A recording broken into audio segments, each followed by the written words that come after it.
So you left Kansas and you had a few records. Why don't you tell us about those records? And you were an academic All-American. I was, yeah. That was kind of another goal, was to. I sat down with our academic advisor, and he said, "Well, you need at least a 3.3 or better to now be nominated for this." And I kind of looked at him. I said, "Well, what do we have to do to get there?"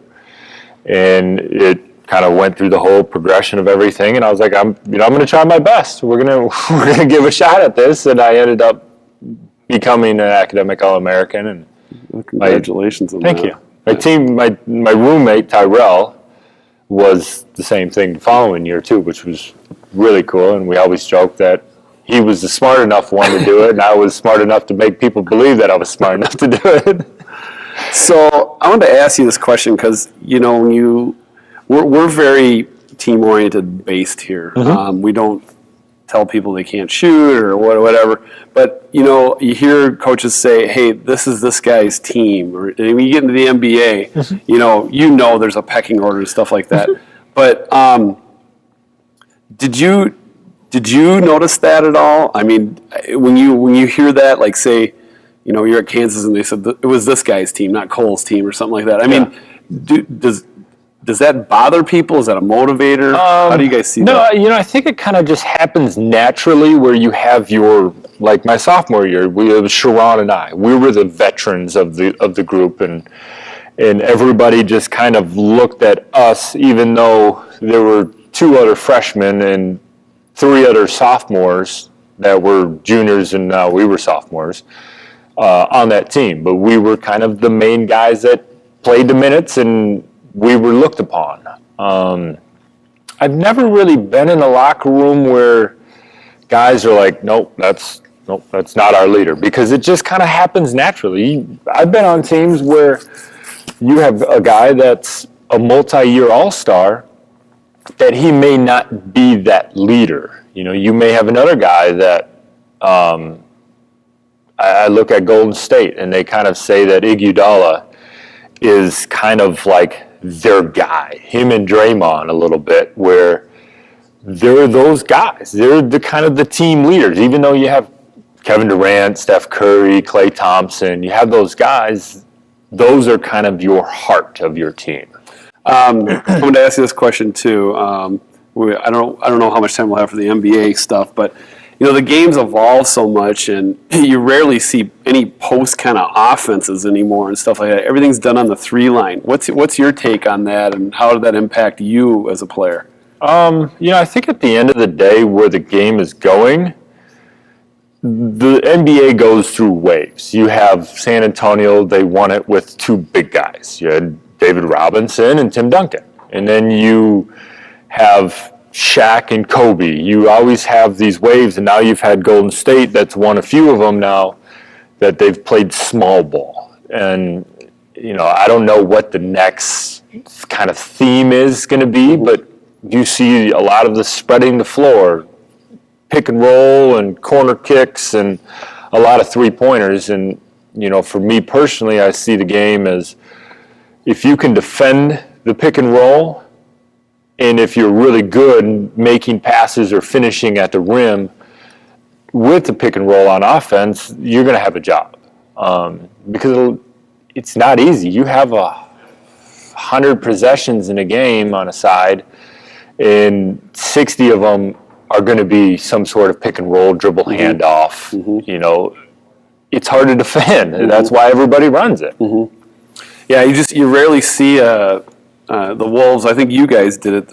Maybe it wasn't this year, but last year. But I saw you guys do a few high-low kind of looks and things like that. But that kind of stuff, just with the big guys, and the big guys shoot the ball so well now. Yeah. You played with Kevin Durant and those guys. Why don't you, with the time we got left, just talk about a little bit your NBA career? And you were drafted by New Orleans and ended up in Oklahoma City. Yeah. So I was the 11th overall pick in New Orleans, and then immediately traded to Oklahoma City. Spent 2 full years in a training camp there, kind of my same situation that I was in Kansas. We had a really good team, and my job was to kind of just find a way to get better and be a support guy, because I wasn't going to find my way on the court. My rookie year, we lost to Dallas in the conference finals, who ended up ultimately winning it. And then my second year in the league was the lockout year, so we played 66 games, and we lost to Miami in the finals, which would have been LeBron's first championship. Went to camp that next year, got traded to Houston with James Harden. And were you at Oklahoma City with him too? Yeah. So I spent 3 training camps in Oklahoma City, and James was there the whole time. Got drafted the year before I did. Go to Houston and thought that there was going to be a good opportunity. I was there for 4 months.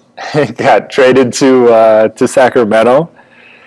So I was in Houston from October to February, and then from mid-February to April, I was in Sacramento. Okay. And we weren't making the playoffs. We were, Rebuilding. we were in rebuild with DeMarcus Cousins and Isaiah Thomas. And then I signed as a free agent in New York and spent 2 years in New York, 2 different head coaches. Mike Woodson, my first year, we were out of the playoffs by half a game. And then my second year in New York, we were in full rebuild mode after basically game 3. And is that when That was Derek Fisher was coaching. Phil Jackson Jackson came in, yeah. Yeah, so Phil came in at the very end of my first year in New York and kind of knew, Mike Woodson kind of knew, all right, well, my time here is going to be gone. He was kind of taking the helm as the president and going to kind of start his own thing, and we ended up that year 17-65. We didn't win a game for, I think it was 5 weeks. Wow. 16 in a row, I think it was. Wow. It was a long year. But hindsight, I look at it, I was able to play, and I played well. And then ended up signing in LA with the Clippers, and was out of rotation, wasn't in rotation for the first kind of 30 games of the season. And then Josh Smith was playing, he got released, and I kind of stepped in and played really well. Yeah, you played very well there. And we made it to the playoffs and played Portland, lost Chris and Blake, like 5 minutes difference. Blake goes down, and then 5 minutes later, Chris breaks his hand, and here we are. Yeah. Should be at least in the second round, if not the conference finals. We're done. Season's over with. We ended up winning the first 2 games, getting swept, losing the next 4. So, And then you return here. and then I come here for the last 2 years, and it's been good. It's been nice to kind of be home. The situation, obviously, on the court may not have played out as I had hoped, but be able to come here and see friends and family and make connections throughout the city that I grew up in, and I hadn't seen a lot of people in almost 10 years. That part was really nice. So you've been on teams that were in full implode mode. You've been on teams that were rebuilding. Mm-hmm. You've been on teams, I look at the Wolves in this category, they're on the precipice of getting to that next level. And then you've been on championship teams.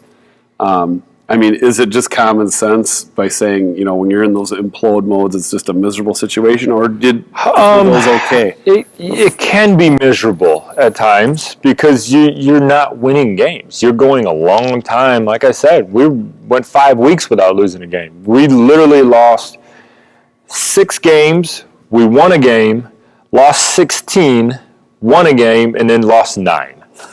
So we won, 3 games in basically 3 months. Wow.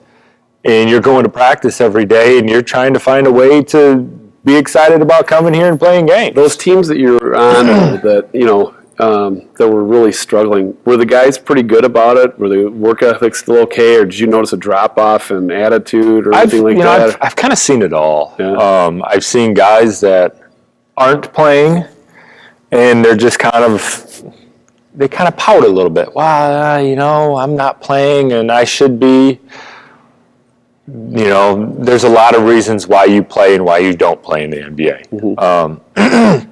So I've seen guys that wasn't playing and didn't stay ready, and then when an opportunity came, they were not ready, and now they're out of the league.